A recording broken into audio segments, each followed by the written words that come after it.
Yeah, I'm sure heaps of people have all different things. Like I've been thinking lately about like the senses, like at least the five senses that we are taught about in school, you know, like sight, hearing, smell, taste, and touch. And I've been thinking like surely like I actually know that different people have different like sensory levels is the only word that I can think of in the present moment to describe it. Like some people are highly visual, and in school, like like high school science class, we're taught that like 60% of our brain power goes towards the visual field, right? That's just an average, you know. Like some people probably like are highly attuned to smell, hearing, like touch. Like some people could just be like all of their awareness goes into the touch and the feeling, and they're actually like to the point where perhaps like you're sensing the vibrations around you more than you're hearing or seeing, you know. Like I'm positive that this like idea that there's like an average or a normal way of being, like I'm positive that there's like so much more variance, and because it's unspoken and we're kind of told like this is how you experience reality, and we go, oh yeah, okay, and then we just don't even think about it. But like I've been thinking about it, like how do I experience reality? And a part of that is the kinds of work that I do, and like being in mental health and seeing like I see the extremes of how people do experience reality, I guess. Like I can't obviously jump inside of their awareness and see their point of view, but I see how they interact with reality, which gives me like an idea, like, or it at least gives me something to think about. Like it stimulates this kind of thought. And I'm just like, I'm fascinated by it. Because I think my smell is like, I talked about very briefly in video journals in the past about like an extra sense that's very similar to smell, but it's like I get a lot of information through it, like, and it's like it's not some weird thing. Like, don't make it weird. Like, I'm just trying to articulate something. Um, like, I swear, for lack of a better way of saying it, like I can sense trauma, like, or I can sense pain, and I can sense positive emotions as well. But it's like the closest thing that I could describe it as would be smell.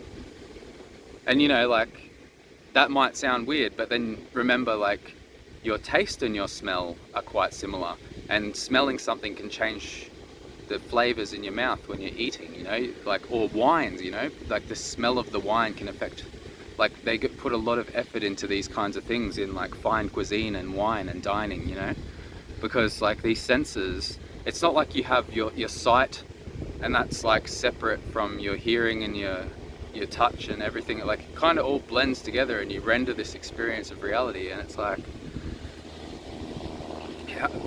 wouldn't it be fascinating if you could actually change the input?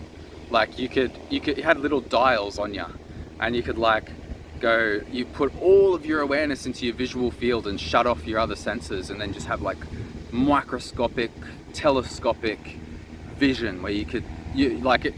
The metaphor for it would be like 100K resolution video, like where you can see every fine detail of reality, or you could turn your vision right down so it's like pixelated, you know, like no data, like just 140p or whatever, like low quality video rendering of your visual field, and then like turn your hearing right up so like you could pick up vibrations of like people having a conversation in Surfer's Paradise, which is like the city on the skyline on the horizon over there, to give you an idea of like how ridiculous I'm talking.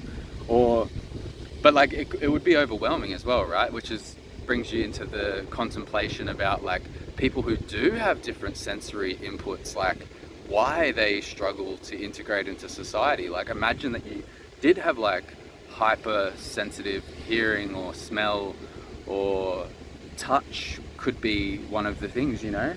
Like anything, even if your visual field was more attuned, you would see reality differently. You would be picking up on things that other people wouldn't notice in 1,000 years, you know?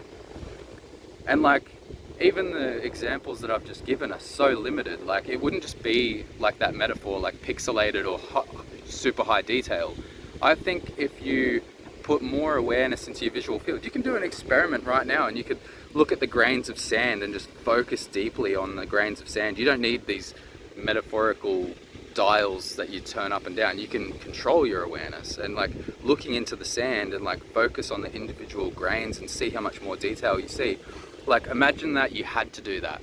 Like, you had no control over it, and everything that you looked at was like you just couldn't help rendering it into the finest details. Like, you felt like you had to, and you had like an anxiety attached to that. Like, you had to see like the most high definition version of reality through your visual field, and you couldn't not do it, and it took so much energy that you just felt drained all the time, and you couldn't explain it because nobody has these conversations, like I said earlier.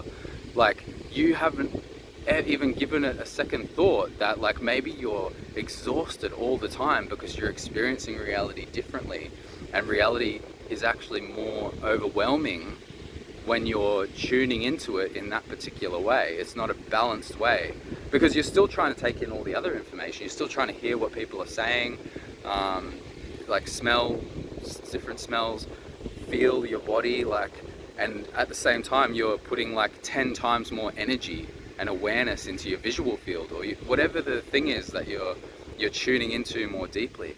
And it's just like, you know, I'm so glad that I just started talking about this, because it's like somewhere to start if you are somebody who feels a little bit different. Like, don't just think that you're normal but you don't know how to do life properly. Like, chances are like you're unique and original and you have abilities.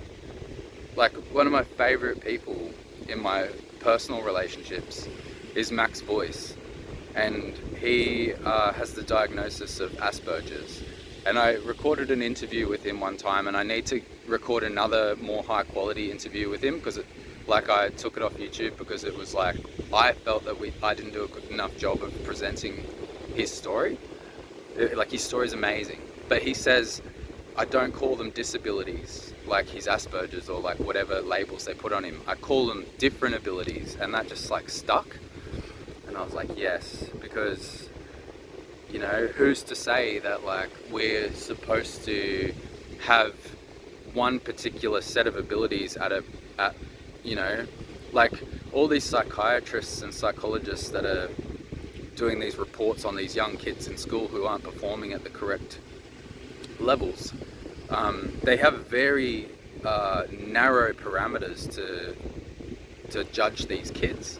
And I've read these reports, and if you're somebody like me and you think the way that I do, and you're really all about people finding their own unique way of moving through the world and their own unique way of being, if you read one of these reports, it just seems absurd. Like, it's mind-boggling. You're like, how can you expect this kid to be like all the other kids? I can look at them for 1 second and tell you they're not like the other kids. Like, stop measuring them on this scale, please.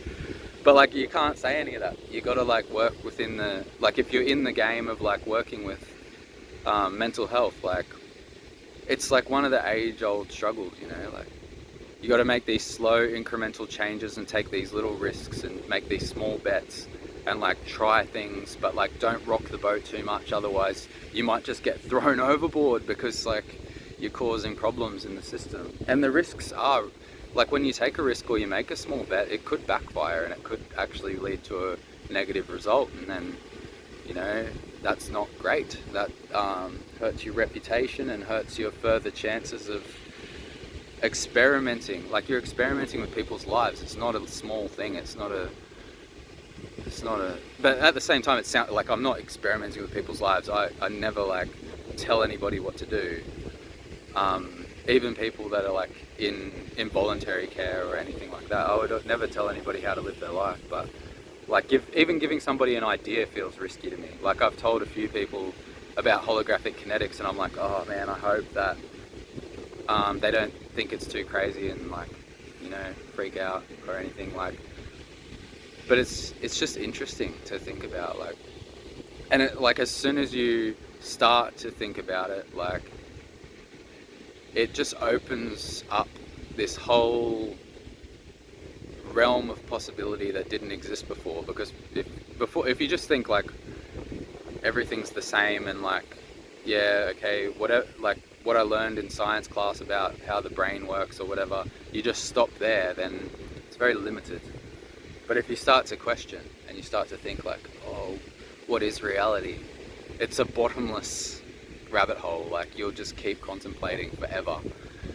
And it can, like, you can lose yourself in it, but you can also find a balanced way to question where like you're okay with where you are right now, but you continue to contemplate. I think people get really overwhelmed if they think they have to figure it out, this unlimited, infinite, bottomless rabbit hole of pondering. Like, don't try to figure it all out. Just be happy with the questioning and be happy with where you are right now. Like, it's okay. It's sometimes that those words just sound like bullshit. Like, be pacing, like, what even am I doing with my life? How do I move through these challenges? And you don't even have a clue what to do. And people telling you that everything's okay is like a trigger because it's like, no, that it's not okay. I'm struggling. But just know that, like, try to remember a time when it was okay and try to imagine a time in the future where it's going to be okay again. That's what I do. And, you know, practicing what you preach is important too, I guess. Like, sometimes I just am, like, still lost. I still get lost, guys. I still get like, oh man, like, I'm here again in this place where I have no idea. And I'm so tired of being in this place, and it feels like I would never have to come back here again. And there you are, like, pacing. Like, what do I do? Like, who am I? What's the best choice? But there is no best choice. You can't fuck it up. That's like a little thing that I used to try to tell myself. Like, you can't fuck it up. It's just one big long now of, and you're just gonna keep trying things, learning things, growing. Feel like you're going backwards or forwards. It's all. Now I'm moving into like that nihilistic realm. I don't want to go there. I think this was an interesting video just talking about the sensory stuff. So I'm going to just like not segue into something else, and I'm going to end it right here. Please share your insights or ideas or thoughts in the comments below. Subscribe if you haven't already. Click that like button for me. It's actually very helpful. And pass these videos on to other people you think may benefit, because it helps grow this project. Thanks for watching.